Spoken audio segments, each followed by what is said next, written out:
Sorry friends, ये video थोड़ा late से आ रहा है, लेकिन पाकिस्तान और साउथ अफ्रीका के बीच एक जबरदस्त टेस्ट मैच हुआ जो साउथ अफ्रीका बहुत क्लोज मार्जिन से जीत गया। एक one of the memorable test matches हो गई साउथ अफ्रीका के लिए, क्योंकि ये विन ना सिर्फ इस सीरीज के लिए इंपॉर्टेंट थी, बल्कि अब South Africa World Test Championship की फाइनल में पहुंच गया है। इसके पहले वो T20 वर्ल्ड कप के फाइनल में गए। विमेन्स टीम ने वर्ल्ड कप जीता T20 फॉर्मेट में, और अब मेंस टीम को एक मौका मिला है आईसीसी ट्रॉफी जीतने का। वर्ल्ड टेस्ट चैंपियनशिप के फाइनल में पहुंच गए हैं वो लॉर्ड्स में। और एक बात आप समझ लीजिए, जहां पे भी फास्ट बॉलिंग फ्रेंडली कंडीशंस है, वहां south Africa can be a very lethal team, चाहे सामने इंडिया हो, ऑस्ट्रेलिया हो, इंग्लैंड हो, कोई भी हो। क्योंकि उनके पास है कगिसो रबाडा, उनके पास है मार्को येंसन।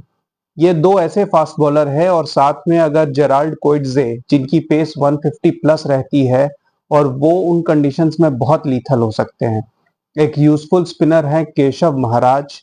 और बैटिंग वाइज अभी थोड़ा सा इनएक्सपीरियंस है, लेकिन साउथ अफ्रीका की bowling more than makes up for it. तो साउथ अफ्रीका के पास एक आईसीसी ट्रॉफी जीतने का जबरदस्त चांस है। लेकिन अगर इस मैच की बात करें, तो मेरे ख्याल से पाकिस्तान बहुत ज्यादा रिग्रेट कर रहा होगा, क्योंकि जो भी हुआ पहले 3 दिन में, एंड में एक ऐसी सिचुएशन थी जहां साउथ अफ्रीका 99 फॉर 8 थे, 149 चेस करते हुए, और ऐसा लग रहा था कि यहां से तो बस अब कुछ फॉर्मेलिटी है और शायद पाकिस्तान बड़े आराम से जीत जाएगी। लेकिन साउथ अफ्रीका की टेल कागिसो रबाडा और मार्को यंसन, जिनकी बॉलिंग की मैं तारीफ कर रहा था, उन्होंने अपनी बैटिंग से यह मैच जितवा दिया। और विलेन रहे पीसीबी। मैं पीसीबी को इसमें ब्लेम करूंगा, क्योंकि नसीम शाह जैसे जोकर को उन्होंने बुमराह से भी बड़ा बॉलर बताया। आज भी आप देखेंगे तो कुछ बेवकूफ हैं, जैसे बाबर आजम हैं, अभी एहसान उल्लाह ने एक इंटरव्यू दिया था, अब्दुल रजाक, आकिब जावेदीन, सब ने बोला कि नसीम शाह से बड़ा बॉलर तो पैदा ही नहीं हुआ, नसीम शाह इतना बड़ा बॉलर है। और नसीम शाह को जबरदस्ती के चांस देते रहे। आपको बस मैं कंपैरिजन के लिए बता रहा हूं, क्योंकि मैं तो मानता ही नहीं हूं नसीम शाह को किसी कैटेगरी का बॉलर। 20 टेस्ट मैच में 60 विकेट, यानी 35 इनिंग्स में बॉलिंग करके 60 विकेट्स लिए हैं। 35 की एवरेज से नसीम शाह ने। बुमराह की एवरेज है 19। कंपैरिजन है। जबकि Naseem Shah South Africa, Australia, हर जगह खेल चुका है। क्या ये नसीम शाह की एवरेज को कंपेयर कर सकते हैं? सिराज से भी कंपेरेबल नहीं है। बुमराह के तो ये जूते के भी बराबर नहीं है।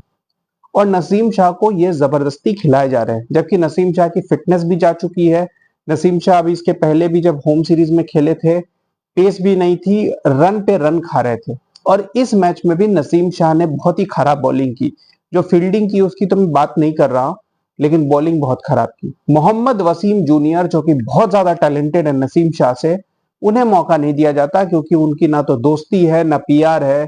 लेकिन नसीम शाह को बहुत पीआर दिया जाता है, नसीम शाह को बहुत वैल्यू दी जाती है, और पीसीबी उन्हें जबरदस्ती बहुत ज्यादा प्रमोट करती है। क्यों?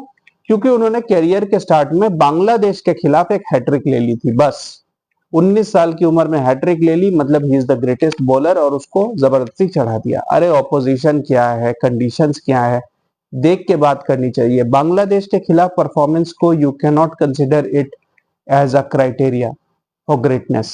इसके पहले पाकिस्तान जब बांग्लादेश से अपने होम में सीरीज हारी, उसमें भी नसीम शाह खेले थे, वहां नसीम शाह कुछ नहीं कर पाए थे।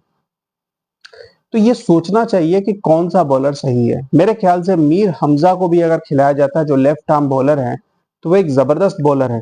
उनकी भी पेस अब्बास के आसपास है, लेकिन वो बहुत ज्यादा टाइट लाइन लेंथ पे बॉलिंग करते हैं। खुर्रम शहजाद ने बढ़िया बॉलिंग की, लेकिन अगर तीसरा फास्ट बॉलर सही होता तो पाकिस्तान ये मैच जीत सकती थी। लेकिन Naseem Shah one of the major reasons थे इस मैच को हारने के।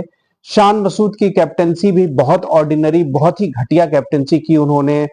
टेल के सामने फील्ड फैला दिया, जो रोहित शर्मा भी कर रहे हैं। उनकी कैप्टनसी भी घटिया रही है। लेकिन शान मसूद, जिन्हें रिसेंटली कैप्टनसी मिली है, जिनकी टीम में जगह भी शायद ही बनती है, वो अगर ऐसी फील्ड सेट करेंगे तो मेरे ख्याल से उनकी कैप्टनसी की जरूरत नहीं है। रिजवान की कैप्टनसी में पाकिस्तान ने ओडीआई में काफी सक्सेस टेस्ट किया है, तो कोई बड़ी बात नहीं है कि रिजवान को ही अगला टेस्ट कैप्टन भी बना दिया जाए। और मेरे ख्याल से ये जल्दी कर दिया जाए, क्योंकि शान मसूद की कैप्टनसी मिजरेबल है। अब्बास की बॉलिंग देख के फिर से ये क्वेश्चन उठता है कि अब्बास आखिर बाहर हुए क्यों थे, जिस बॉलर के 25 टेस्ट मैचेस में 90 विकेट्स है। नसीम शाह तो उनके आसपास भी नहीं है। उस बॉलर को उन्होंने ये बोल के ड्रॉप कर दिया कि ये 150 की बॉलिंग नहीं करता। तो 150 तो नसीम शाह भी नहीं करता, 150 तो अब शाहीन भी नहीं कर पाता। शाहीन तो खैर वैसे ही ड्रॉप्ड है टीम से, लेकिन आप खुद सोचिए कि अब्बास जैसे बॉलर को इन्होंने ड्रॉप किया और अब्बास ने कमबैक करते ही 6 विकेट ले लिए। तो एक तरीके से तमाचा मारा है पीसीबी पर, तमाचा मारा है उस पूरे कैप्टन के ऊपर, उस सेलेक्टर्स के ऊपर, उस कोच के ऊपर जो अब्बास को बाहर करने के लिए जिम्मेदार था। अब्बास ने आगे प्रूव किया कि वो बाई फार पाकिस्तान का बेस्ट बॉलर है। शाहीन नसीम ये सब कुछ नहीं है उसके आगे। अब्बास को इन्होंने बाहर किया और अभी ये सेम चीज मीर हमजा के साथ कर रहे हैं। तो मेरे ख्याल से पाकिस्तान को अगर थोड़ी सी भी सेंस है तो अगले टेस्ट में नसीम शाह को बाहर करे, मीर हमजा को वापस लाए और मोहम्मद वसीम जूनियर को टेस्ट क्रिकेट में मौका देना चाहिए। आमिर जमाल को भी अपना रोल समझना होगा कि जस्ट नंबर 8 पे ना वो बैटिंग कर रहे हैं ना ढंग से बॉलिंग कर रहे हैं। तो उनको समझना होगा कि उनका प्राइमरी रोल एक बॉलर का है जो बैटिंग कर सकते हैं। कुछ हद तक शार्दुल ठाकुर की तरह उनका रोल है, एक बॉलर जो बैटिंग कर सकता है। मेरे ख्याल से वो खुद की बैटिंग को ज्यादा इंपॉर्टेंस दे रहे हैं। नंबर 8 पे वो कोई खास कंट्रीब्यूशन नहीं दे रहे हैं 18-20 के ऊपर, और बॉलिंग भी वो बहुत खराब कर रहे हैं। तो मेरे ख्याल से ये दो मेन वीक लिंक्स हैं जिसकी वजह से पाकिस्तान ये मैच हारा। बैटिंग वाइज मैं कहूंगा दोनों टीम्स में गलतियां हुई और साउथ अफ्रीका में गलतियां होती हैं। साउथ शकील मेरे ख्याल से उनकी जो इनिंग्स थी सेकंड इनिंग्स में वो बहुत जबरदस्त थी, और मगर अगर बॉलर्स ने थोड़ा साथ दिया होता और शायद अगर मैनेजमेंट ने थोड़ा सही डिसीजन लिया होता, कैप्टनसी थोड़ी सही होती, तो पाकिस्तान एक हिस्टोरिक मैच जीत सकता था। सेकेंड टेस्ट में अगर नसीम शाह की जगह मीर हमजा को खिलाया जाए तो आई वुड स्टिल से कि पाकिस्तान के पास एक चांस है मैच जीतने का। Keep watching guys, thank you.